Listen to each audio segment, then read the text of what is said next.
Et plus au sud de Colmar, l'éco-musée d'Alsace et 80 maisons, la préservation des savoir-faire ancestraux.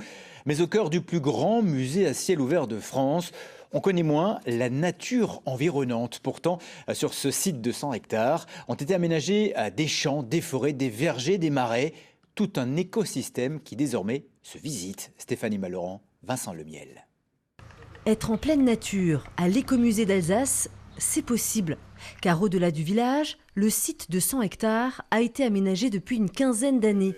Une poignée de naturalistes bénévoles y ont reproduit les paysages alsaciens. Ici, on a un champ de seigle, ou triticale seigle, un peu plus loin, une partie herbagère, et ensuite, on a de l'épeautre, etc. Les choses se succèdent, sont variées. Alors, c'est Vielfältigkeit, parce qu'entre ces parcelles, il y a des chemins tondus, il y a des prairies, il y a des fossés. Cette variété des choses induit la variété des espèces qui vivent ici. Rien que dans ces champs, une quarantaine d'espèces répertoriées.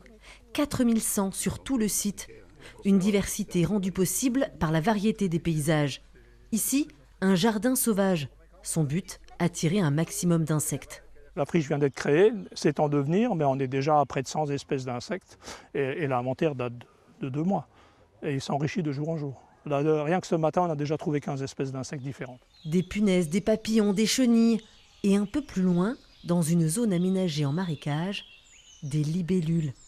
Difficile d'imaginer que ces marais n'existaient pas il y a encore 3 ans. Les libellules non plus.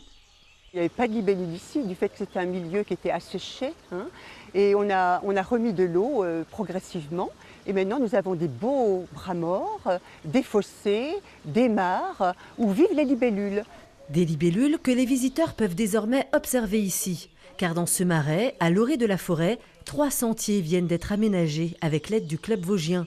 Le promeneur plonge au cœur de la nature pour s'intéresser au patrimoine naturel alsacien.